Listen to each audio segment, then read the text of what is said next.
그리스도의 삼중직 7번째 시간입니다.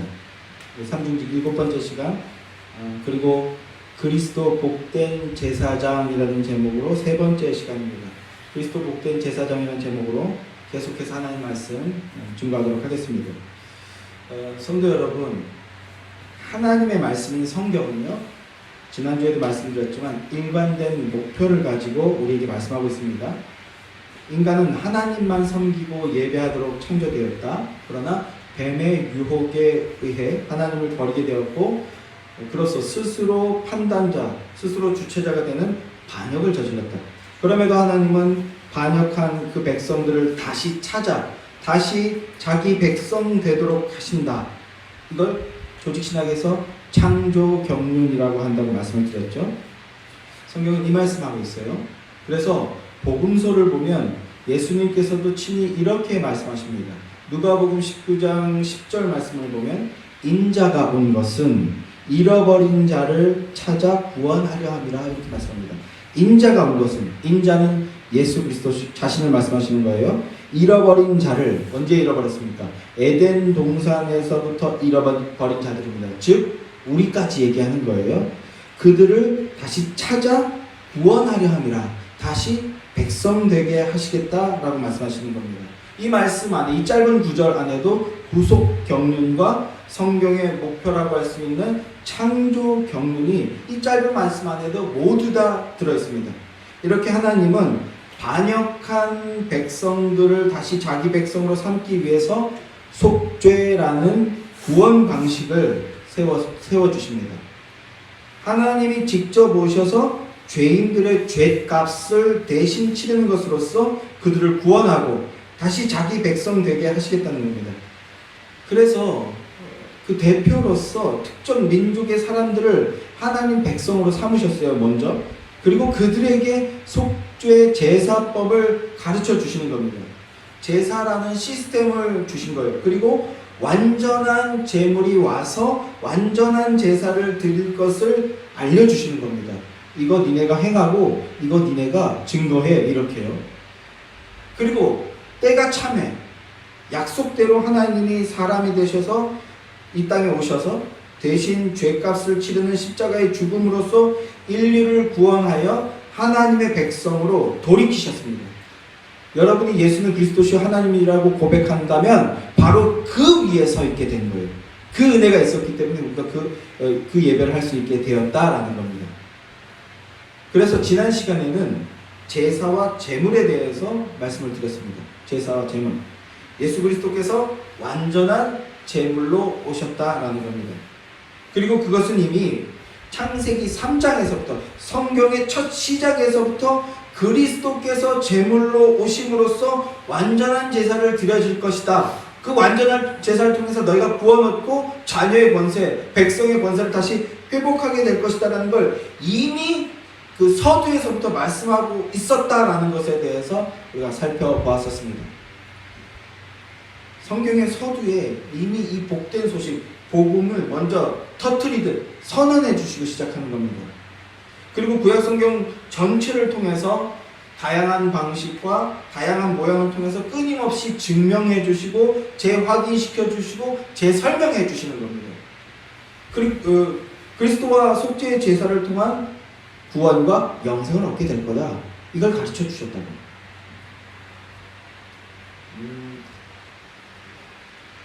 시중에 책 중에 하버드 글쓰기 비법이라는 책이 있어요.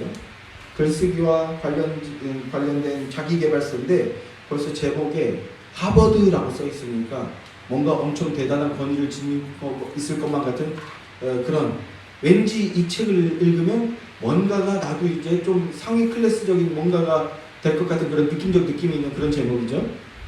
그래서 저도 이 책을 사서 가슴 뛰는 마음으로 그 책을 읽어봤었는데요. 책 제목대로 하버드 대생처럼 글을 쓰게 되는 그런 일이 제게는 일어나지는 않았습니다. 아무튼 그 책의 핵심을 간단하게 간추려서 말씀을 드리면 이렇습니다.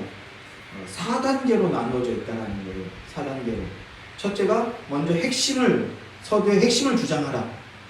먼저 탁 하고 싶은 말을 주장하는 의견을 터뜨리고 시작하라는 거예요. 그리고 둘째가 이유와 근거를 제시하라.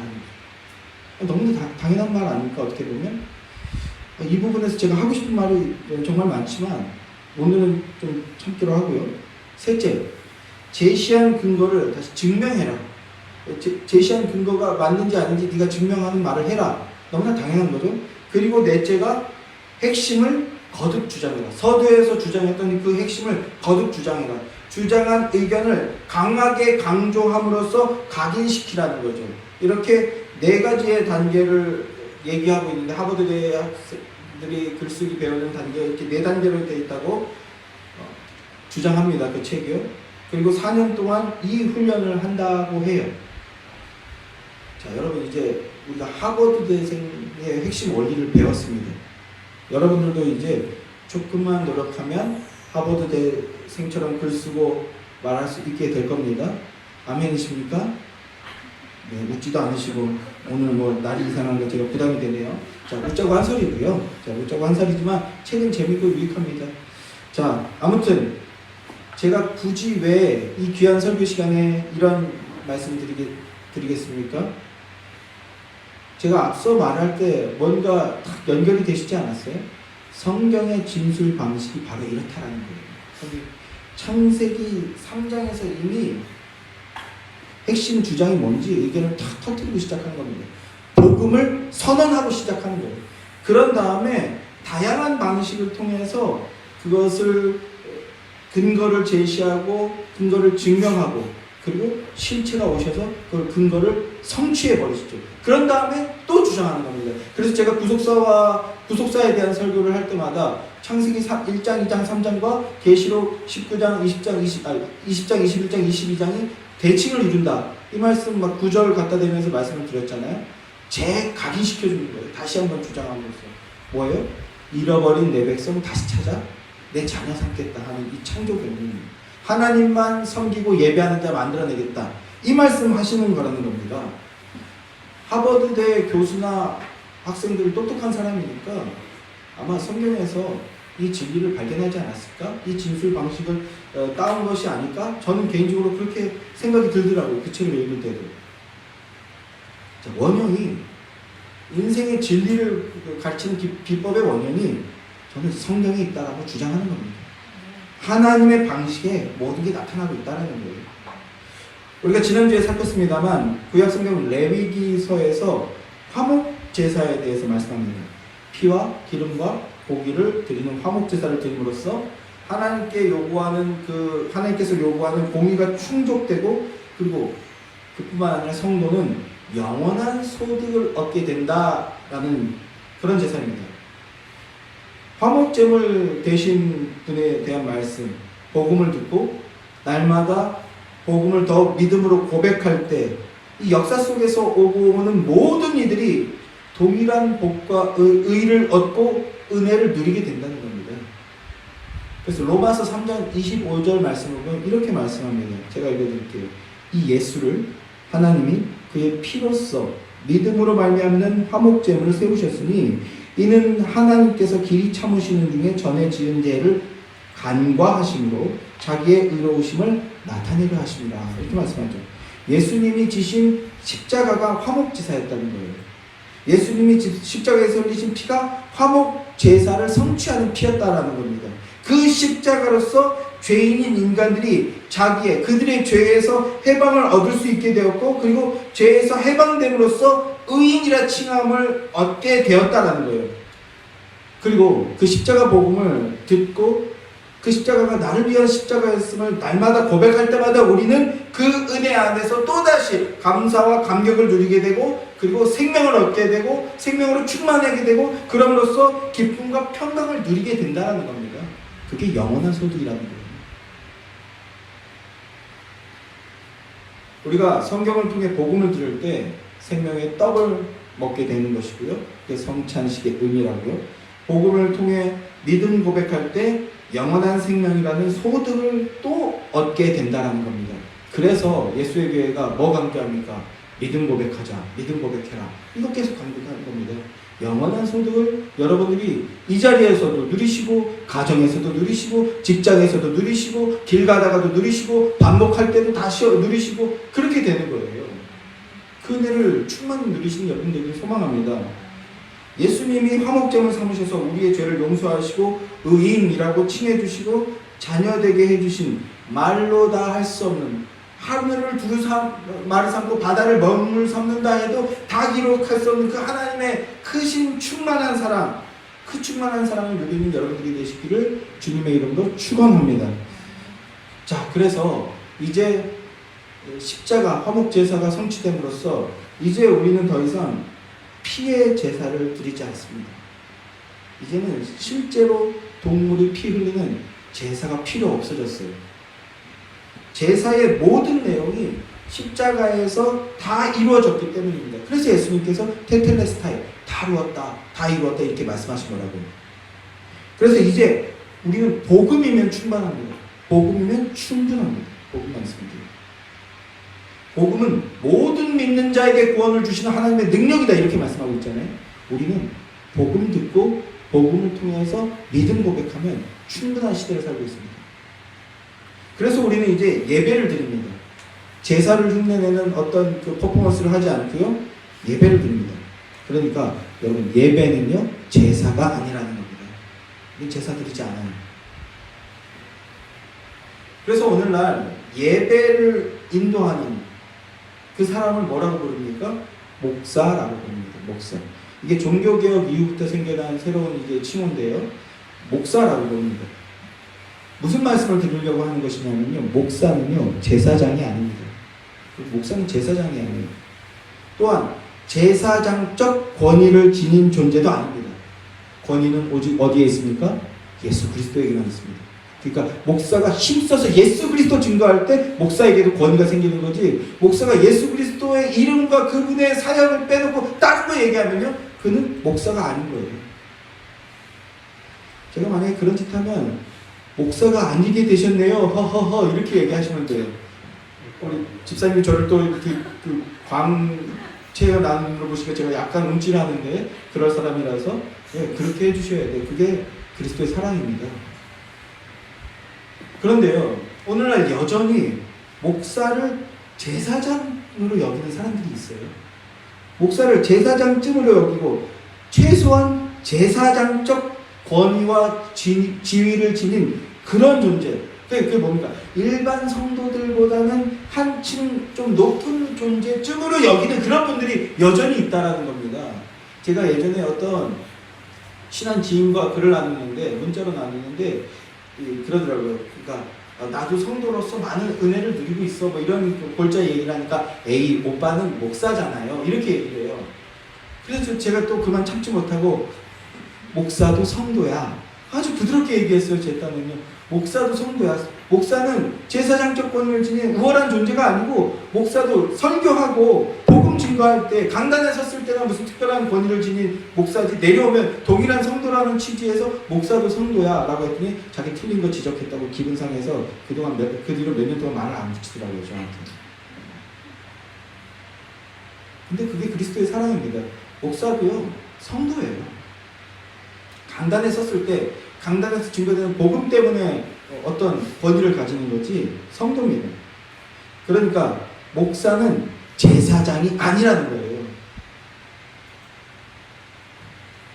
그런데 여전히 목사를 제사장처럼 여기는 사람들이 있습니다.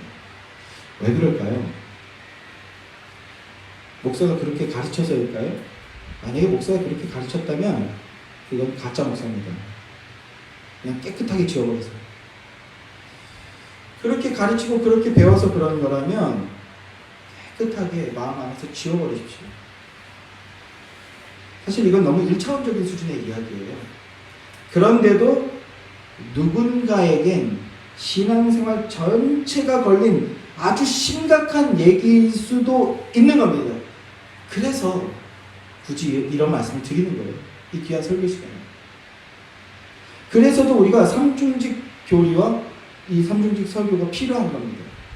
1차원적인 이야기지만 성도 여러분, 이제 정확하게 마음에 기록하십시오. 목사는 제사장이 아닙니다.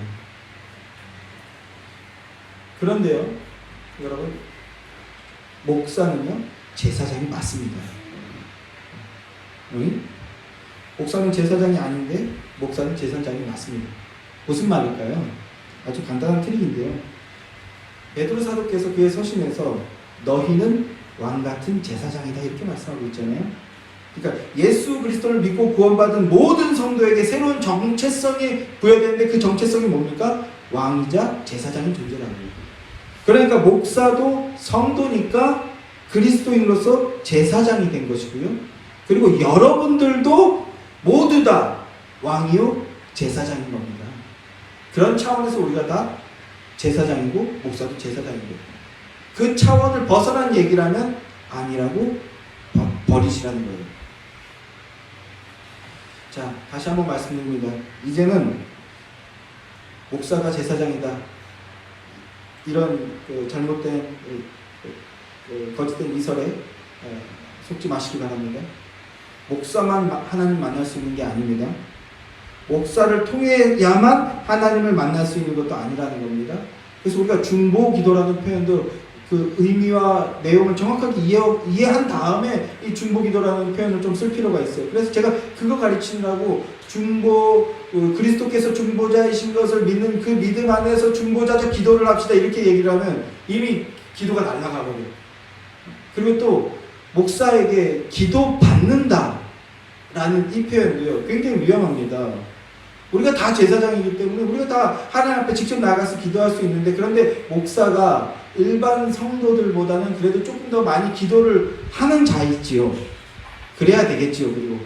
그래서 기도의 그 힘이 말랐을 때 약간 마라톤에서 페이스메이커의 도움을 받듯이 목사에게 도움을 받아 기도로 나아가기 위해서 목사와 기도한다. 근데 우리 한글에서는 그걸 기도받는다 이런 표현을 하게 되니까 그런 차원에서 기도를 받는 거라면 그건 오케이인데, 목사가 기도해주면 하나님이 더 잘 들으시고 더 큰 복이 올 것, 어떤 증폭기 같은 역할을 하는 자일 거니까 네가 좀 기도해다오 이렇게 얘기하면 그건 기독교가 아니라는 거예요.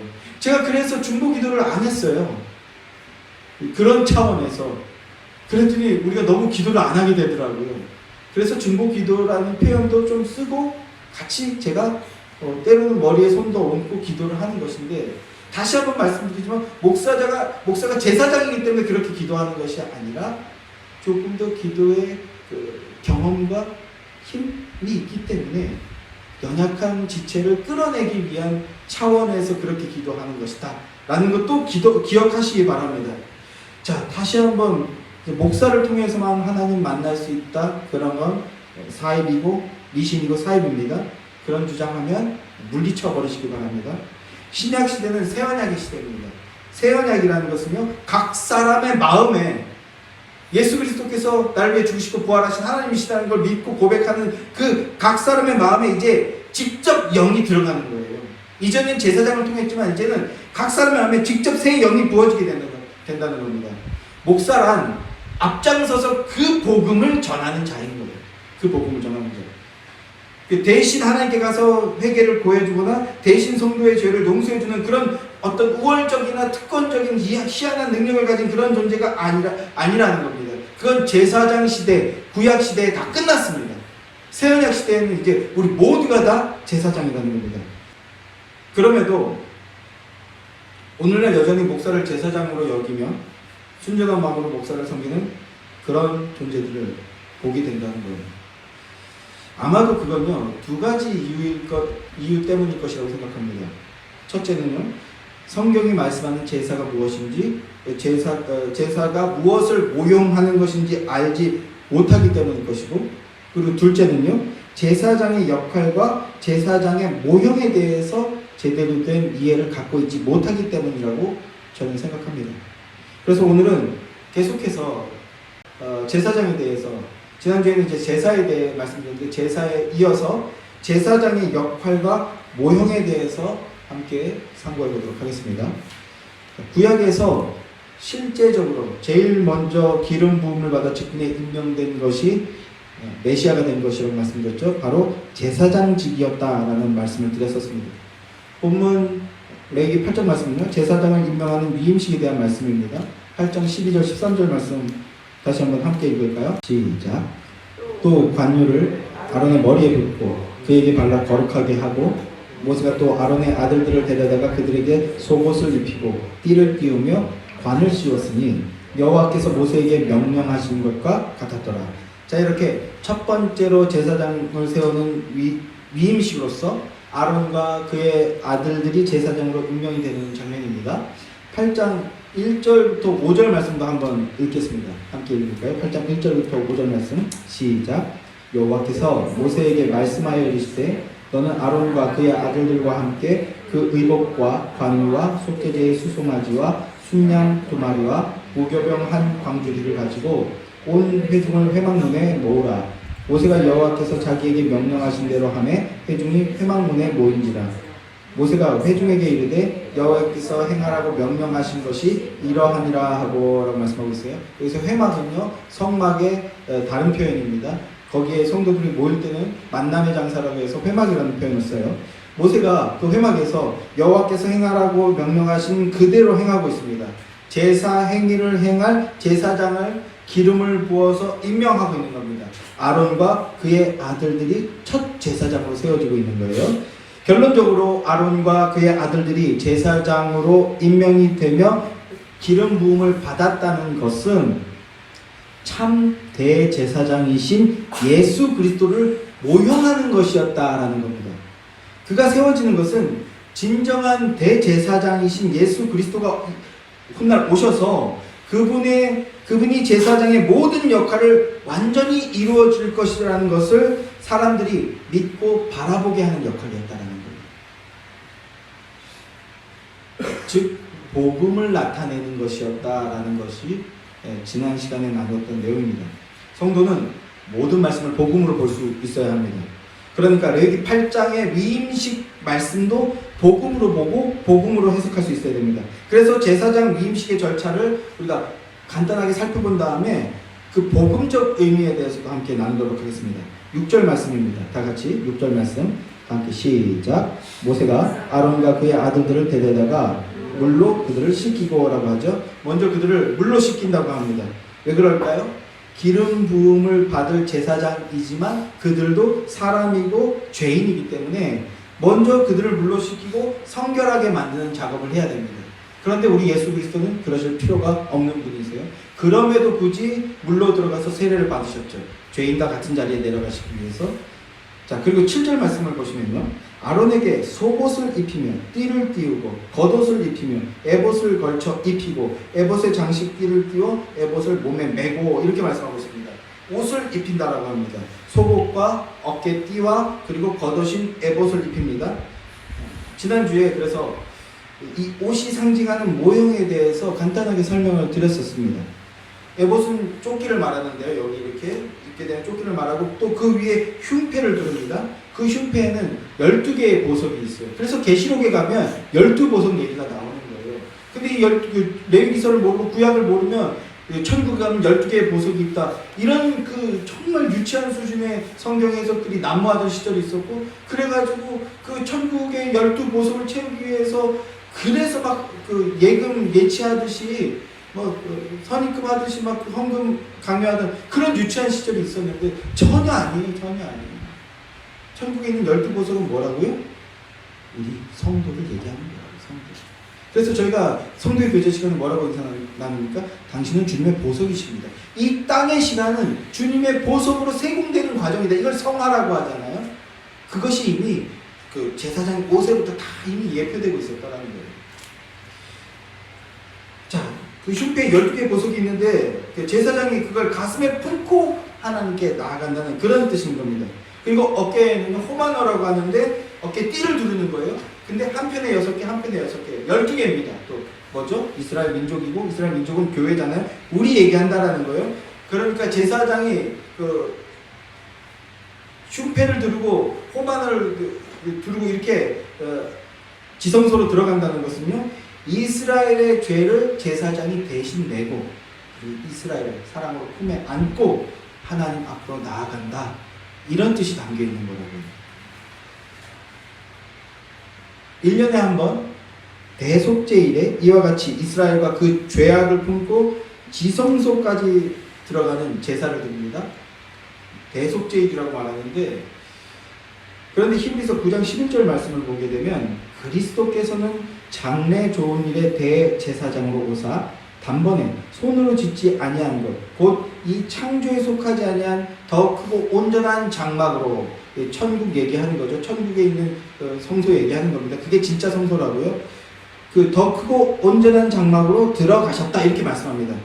부활하신 후에 진정한 성소인 이 땅에 있는 성전과 성막과 성소는 그거를 가르쳐주는 모형이었고 그림자였고, 진정한 성소는 천상에 있다는 거예요.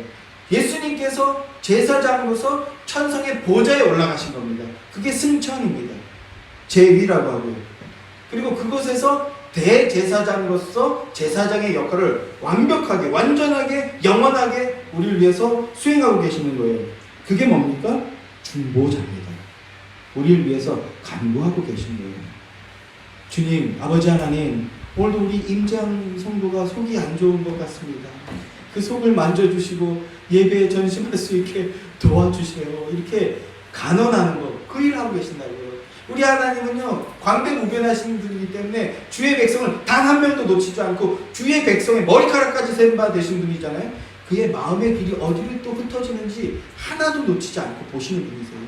그래서 그에게 가장 적절한 기도를 하나님께 드려주고 계시는 분이 바로 예수 그리스도 중보자라는 겁니다. 그것에서 지금 중보하고 계시다는 거예요. 이렇게 제사장은 하나님의 임재를 상징하는 가장 깊숙한 곳, 지성소까지 들어가야 하는 겁니다. 그런데 거기는요, 아무나 들어갈 수가 없어요. 아무나 들어갈 수가 없습니다. 그리고 아무렇게나 들어갈 수가 없습니다. 거기에 걸맞는 옷을 갖춰 입어야 되는 거예요. 천국에 들어가기 위해서 걸맞는 옷을 갖춰 입는 것과 똑같은 겁니다. 그럼 말씀드려볼게요. 천국에 들어가기 위한 옷을 입어야 되는데 천국에 들어가기 위한 옷이 뭡니까? 바로 예수의 의입니다. 예수의 의를 옷 입은 자만 천국으로 들어갈 수 있어요. 그래서 그 옷에 맞춰서 옷이 정해져 있어요. 그래서 옷에 맞춰서 우리를 깎고 있는 겁니다. 그게 신앙생활입니다. 이 옷이 무엇을 모형하는 것인가? 이 옷에는 복음적 상징이 있다고 말씀드렸어요. 바로 앞서 말씀드린 것처럼 예수 그리스도로 옷 입어야 된다는 걸 모형하고 있다는 겁니다. 그리스도로 옷 입은 자만 영원한 하나님 나라 천국에 들어갈 수 있다는 그 복음을 예표적으로 말씀하고 있는 겁니다. 그래서 마태복음 22장을 보면요, 예수님께서 혼인잔치 비유에 말씀하시는 것을 볼 수가 있습니다. 천국은 신랑 예수와 신부인 교회가 영원한 기쁨의 혼인잔치를 벌이는 그런 곳이라는 말씀을 하고 계셔요. 그러면서 그곳에 들어갈 자는 혼인잔치 예복을 입어야 된다는 거예요. 앞서 말씀드린 그 옷이죠. 믿음을 말하는 것이고, 믿음으로 얻게 되는 십자가 복음을 믿고 믿음을 고백할 때 얻게 되는 예수의 의라는 옷입니다. 이 믿음은 죄의 용서함을 얻고 그리고 의인이라는 천국에 합당한 자라는 칭함을 받게 하는 천국 입성의 열쇠이기도 한 거예요. 그래서 천국에 들어가기 위해서는 합당한 옷을 입어야 한다는 겁니다. 그리스도로 옷 입는 것. 그래서 혼인잔치에 예복을 입지 않은 자들을 쫓아내라 이렇게 말씀하는 거예요. 역설적으로 옷을 입어야 된다. 그리스도로 옷 입은 자만 하나님 앞에 나아갈 수 있다라고 말하는 겁니다. 그리스도로 옷 입지 않은 자 하나님께 나아가면 어떻게 되는 겁니까? 나아갈 수도 없지만 나아가면 죽는 거예요. 그래서 제사장이 되시다는 겁니다. 사랑하는 성도 여러분, 예수 그리스도가 하나님의 아들이시요 우리의 죄를 구원하시기 위해서 죽으시고 부활하신 우리의 주님이십니다라는 믿음 고백이 있으십니까? 그 믿음은 하나님이 주신 겁니다. 그리고 그 믿음을 고백한 여러분들은요, 지금 그리스도로 옷 입은 자들인 겁니다. 할렐루야. 그리스도로 옷 입은 자들은 영원한 천국에 들어가 영원한 천국잔치, 기쁨과 평강과 감사가 넘치는 그 축제를 영원히, 이 영원히는 시간과 밀도를 포함하고 있는 거거든요. 완전히 누릴 수 있다라는 그런 뜻입니다. 자, 이어서 10절부터 12절 말씀입니다. 8장 10절부터 12절 말씀 다시 한번 함께 읽겠습니다. 함께 시작. 모세가 관유를 가져다가 성막과 그 안에 있는 모든 것을 발라 거룩하게 하고 또 제단에 7번 뿌리고 또 그 제단과 그 모든 기구와 물두멍과 그 받침에 발라 거룩하게 하고 또 관유를 아론의 머리에 붓고 그에게 발라 거룩하게 하고 라고 말씀하고 있죠. 머리에 기름을 부어 제사장으로 메시아로 임명이 되었습니다. 그리고 그 직분은 참 대제사장이신 예수 그리스도를 예표하고 모형하는 것이었다고 말씀을 드렸어요. 그래서 직분자는 그리스도의 하실 일을 드러내는 자고, 그리고 그리스도가 이루어 주신 은혜를 증거하는 역할로 세움을 받는 자가 바로 직분자다, 이런 말씀도 드렸습니다. 이 복된 사실을 믿음으로 받고 기억하시는 여러분들 되기를 소망합니다. 자, 이렇게 세 단계의 위임식 과정을 살펴봤습니다. 첫 번째로는 먼저 그들 자신의 죄를 씻는 성결의식이 있었고요. 두 번째로는 그들에게 옷을 입혀주는 작업을 했었고, 그리고 세 번째로 그들의 머리에 기름을 부어서 비로소 제사장으로 임명하는 거였습니다. 이러한 위임식의 과정을 거쳐서 제사장이 세워지는 겁니다. 그런데 그 안에는 온통 그리스도에 대한 복음적 모형으로 충만하다는 사실도 우리가 지금 확인해 보았습니다. 자, 이제 제사장의 역할에 대해서 살펴보도록 하겠습니다. 두 가지로 살펴보고자 하는데요. 첫째는 제사장은 백성을 위해 제사의식을 행하는 자라는 겁니다. 제사의식을 행하는 자, 제사 행위를 행하는 자. 너무 당연한 소리죠.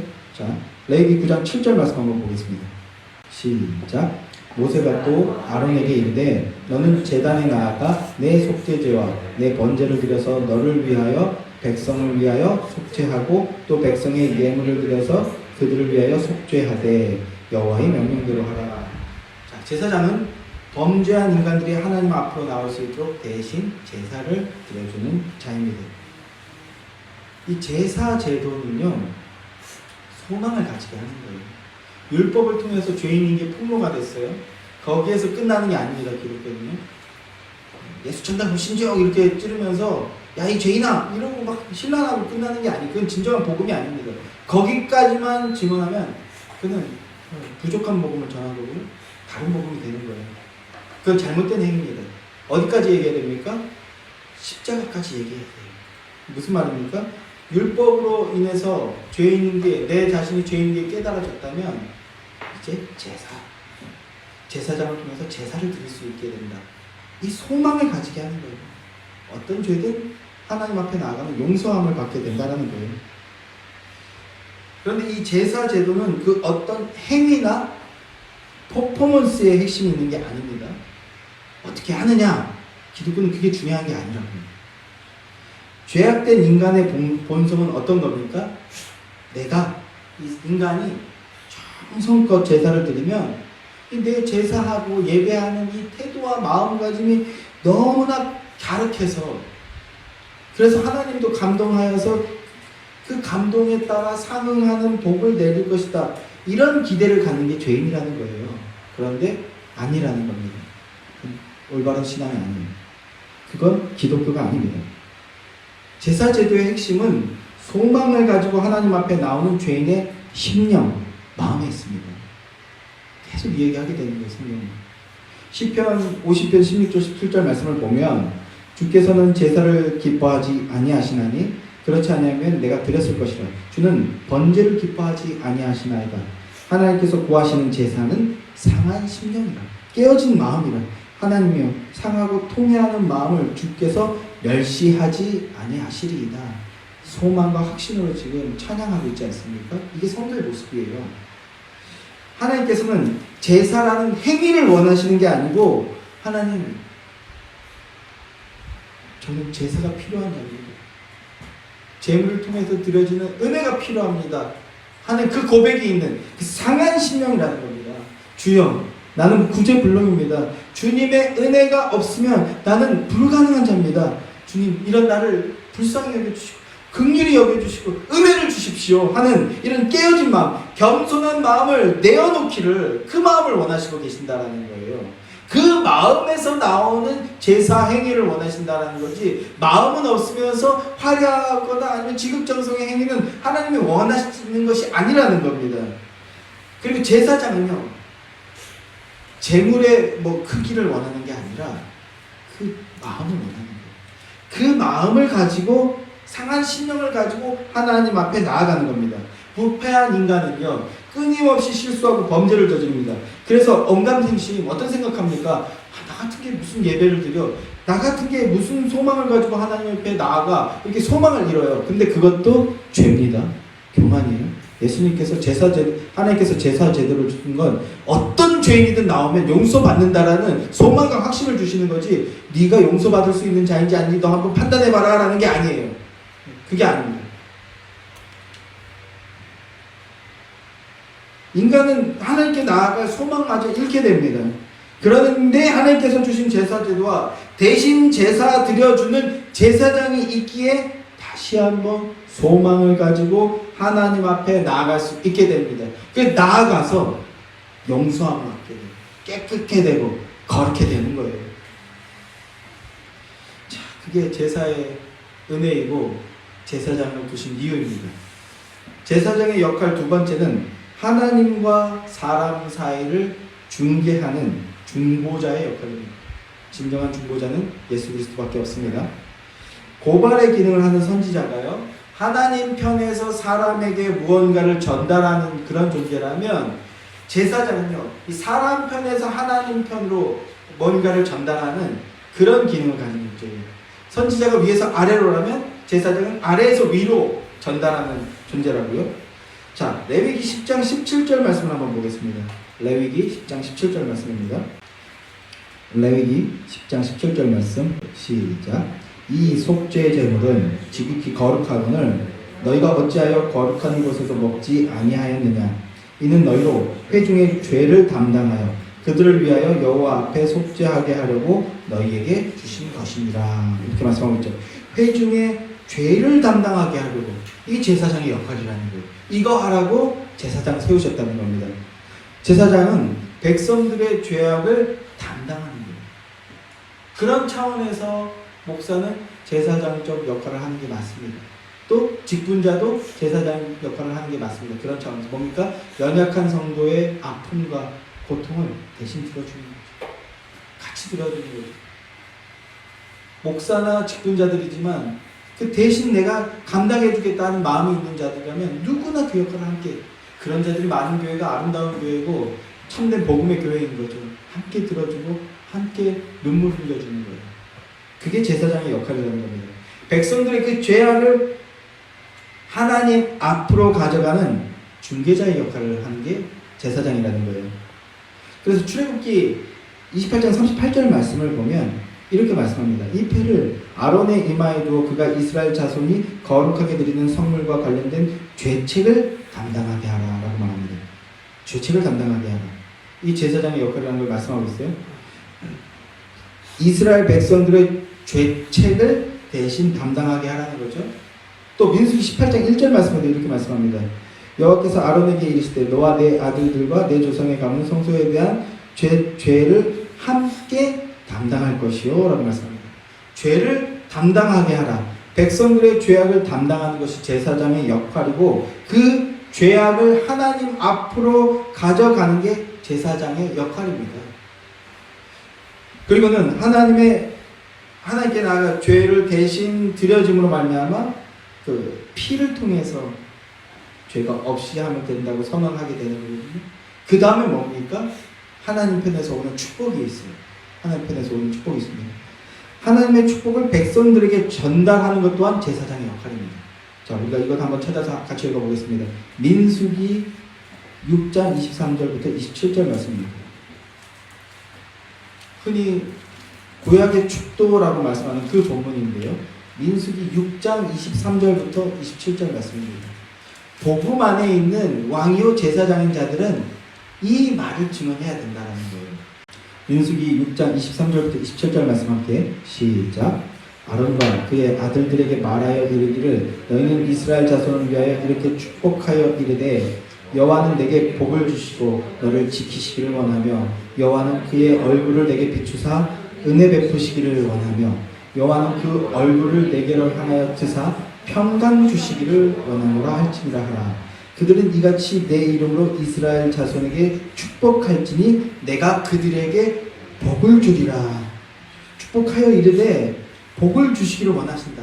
또 평강 주시기를 원하신다. 은혜를 주시기를 원하신다. 축복 주시기를 원하신다. 이게 하나님이고 이게 하나님의 마음이고 제사장은 이거 전하는 거라는 거예요. 그러니까 복음 안에 믿음 고백하는 자는 감사 안에서 하나님이 당신을 축복하신다. 하나님이 당신을 사랑하신다. 하나님 안에 참 평강이 있다. 이거 증거해야 되는 자라는 겁니다. 우리가 그거 증거하라고 부름을 받은 자라는 거예요. 예수라는 복을 주고 예수 안에 있는 생명과 기쁨과 평안의 벽을 우리에게 주시겠다는 겁니다. 그러니까 성도가 왕이요 제사장이라면 복음 증거를 통해서 이 역할을 해야 된다라는 겁니다. 그 역할 정말 담대하고 능력 있게 하는 예수의 교회 되기를 주님의 이름으로 축원합니다. 이렇게 제사장은 중보자의 역할을 하는 자입니다. 백성들의 죄악을 대신 메고 안고 이렇게 담당하여서 하나님 앞으로 가지고 가는 자입니다. 잘못 가면 자기도 죽어요. 그래서 먼저 자기를 위해서 씻고 먼저 속죄 제사를 드리는 겁니다. 그리고 하나님께서 제사를 받으시면 그 하나님께서 주시는 축복을 가지고 와서 백성들에게 축복을 전달하는 그런 게 바로 제사장의 역할이라는 거예요. 그리고 이게 진정한 중보자를 모형하는 거라는 겁니다. 앞서도 말씀드렸듯이 제사장들도 사람이고요. 자기들도 죄인들이기 때문에 하나님께 나아가기 전에 먼저 자기 자신에 대한 제사를 드려야 됩니다. 그래서 다시 본문으로 돌아가 보시면 8장 2절에서 이렇게 말씀합니다. 속죄제의 숫송아지와 순양 2마리를 가지고 나오라 이렇게 말씀합니다. 이건 이제 위임식과 관련된 그 제물에 대한 내용인데 그 숫송아지 1마리와 순양 2마리를 가지고 와라. 총 제물을 3개 가지고 나오라는 거거든요. 그 중에서 이 숫송아지는 제사장 자신의 죄를 없이 하기 위한 제사를 먼저 드리기 위한 제물이에요. 먼저 자기의 죄를 없이 해야 됩니다. 제사장은 인간이기 때문에 죄가 있는 자예요. 그래서 먼저 자신의 죄를 속하기 위한 제사를 드리고 또 물로 씻는 성결 의식을 행하는 겁니다. 인간은 자신의 힘만으로는 완전한 제사를 드릴 수가 없는 겁니다. 그런데 이건 뭘 모형하는 겁니까? 훗날에 완전한 제사가 드려질 거니까 완전한 제사를 드린 것처럼 여겨주겠다는 거예요. 미리 간과하셨다라고 표현하죠. 미리 그러니까 선불처럼 지불했다. 이런 개념인 거예요. 구약에서 이렇게 모형하고 있는데 훗날에 자신을 위해서는 제사 드릴 필요 없는 존재가 나타나신다는 거죠. 흠없는 중보자가 와서 진정한 완전한 제사를 드려줄 것이다. 이걸 예표하라라는 겁니다. 그리고 구약 전체가 약속한 미리 예언한 그대로 흠없는 완전한 제사장, 완전한 중보자가 오셔서 하나님의 공의를 충족하는 완전한 제사를 드려주십니다. 히브리서 7장 27절 말씀을 보면 그는 그리스도죠. 대제사장들이 인간 얘기하는 거예요. 인간 대제사장들이 먼저 자기 죄를 위하여 먼저 자신의 속죄 제사를 드린 다음에 백성의 죄를 위하여 날마다 제사를 드린 것 같이 할 필요가 없다. 이렇게 말씀하고 있어요. 그리고 그가 단번에 자기를 드렸습니다. 이렇게 말씀합니다.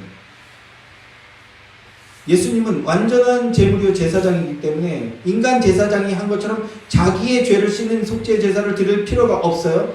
그러니까 십자가 전에 다른 뭔가가 없었다라는 겁니다. 그리고 십자가는 화목 제물을 상징하는 제사로서 화목 제사로서 단 한 번 드려졌는데 완전한 효력을 지닌 제사였다라는 거예요. 십자가 제사를 드린 예수 그리스도는 흠없는 완전한 제물이자 완전한 제사장이었기 때문에 그렇다는 겁니다. 그분이 단 한 번 드린 그 십자가로서 하나님의 모든 요구가 충족되었습니다. 그리고 사흘 만에 부활하셔서 죄가 속해지고 그 안에 있는 자들의 의인이 된 것을 입증하셨습니다. 그리고요 또 40여일간 이 땅에 머무시다가 하늘로 승천하셔서 보좌 우편에 앉으셨습니다. 앞서도 말씀드렸듯이 보좌 우편에 앉으셨다라는 것은 이제 천상의 성소에서 진정한 중보자의 역할, 중보자 사역을 시작하셨다라는 뜻입니다. 그래서 로마서 8장 34절 말씀을 보면 이렇게 말씀해요. 누가 정죄하리요? 죽으실 뿐 아니라 다시 살아나신 이는 그리스도 예수시니 그는 하나님 우편에 계신 자요 우리를 위하여 간구하시는 자신이다. 보좌 우편에서 지금 이 순간에도 우리를 위해서 간구하시는 일을 사역을 하고 계신다는 겁니다. 이 땅에서 완전한 제사를 올려드리셨고 그리고 보좌 우편에서 중보하고 계신다는 거예요. 중보한다. 뭡니까? 우리를 돌봐주고 계신다는 거예요. 돌봐주신다는 거예요. 부모가 왜 부모입니까? 먹여주고 입혀주고 재워주고 돌봐주기 때문에 부모죠. 낳아준 것도 부모지만 그렇게 키워주는 부모도 있잖아요. 키워주는 부모의 역할. 돌봐주고 안전한 안전을 막는 위험한 것들로부터 막아주고 그리고 좋은 것들로 채워주고 올바른 길로 이끌어주는 것, 이게 돌봄이잖아요. 진정한 그 돌봄을 행하시고 계신다는 거예요. 돌보아주니까 그를 사랑하게 되는 거예요. 돌보아주니까 그에게서 권위가 있게 되는 겁니다. 십자가로서 자신의 육체를 찢으셨어요. 그 육체를 찢으심으로써 우리의 막힌 담을 열어주셨습니다. 인간의 막힌 담을 열어주셨어요. 하나님께 나아갈 길을 열어주셨습니다. 그 길은 어떤 길입니까? 우리가 살 길, 유일한 살 길이죠. 그 길을 열어주셨습니다. 에베소서 2장에 보니까 예수 안에서 새 사람으로 지어서 우리를 화평하게 하셨다 이렇게 말씀합니다. 믿음으로 예수 안에 들어가면 하나님에게까지 나아가게 된다는 겁니다. 그리고 그 앞에 서게 되면 하나님 앞에 아버지 앞에 서게 되면 어떤 일이 벌어진다는 거예요? 모든 갈등과 반목이 사라지게 됩니다. 우리가 이거 문득문득 경험하는 거잖아요. 아무것도 해결된 게 없는데 진짜 죄를 온전히 회개하고 깊은 기도로 나아가게 되면요, 내 안에 모든 갈등이 먼저 내게로부터 씻겨져 나가요. 그리고 이 땅의 것과 이 땅의 논리로는 경험할 수 없는 천상의 평화를 맛보게 되지 않습니까? 그래서 우리가 그거를 은혜라고 고백하게 되고, 그래서 우리가 기도하잖아요. 그 맛 못 잊어가지고. 그래서 기도해야 되는 게 또 맞는 겁니다. 자, 예수 안에 들어가면 모든 갈등과 반목이 사라지게 되고, 나를 괴롭히는 자, 나를 아프게 한 자, 나에게 나쁘게 한 자, 해코지한 자, 그 모든 자들을 십자가의 피에 씻어내듯이 먼저 내 안에서 용서하게 되고, 먼저 내 안에서 화해가 이루어지게 된다는 겁니다. 예수님 안에서 한 몸이 되어버렸기 때문입니다. 만약에 여러분들이 아직 그 갈등과 반목이 있다면요, 예수 안에서 한 몸이 되어지지 못한 거예요. 그때 뭐 해야 됩니까? 기도해야 됩니다. 믿음으로. 그리고 기도하면요, 그 능력 나온다는 겁니다. 왜요? 천상의 보좌에서 지금도 우리의 기도를 들어주시고 그 기도를 하나님께 상달하고 계신 중보자 예수 그리스도가 있기 때문이라는 겁니다. 그 믿음으로 기도하시기 바랍니다. 예수 안으로 들어가면, 중보자 예수 안으로 들어가면 참된 평화를 누리게 되는 겁니다. 참된 평화가 뭡니까?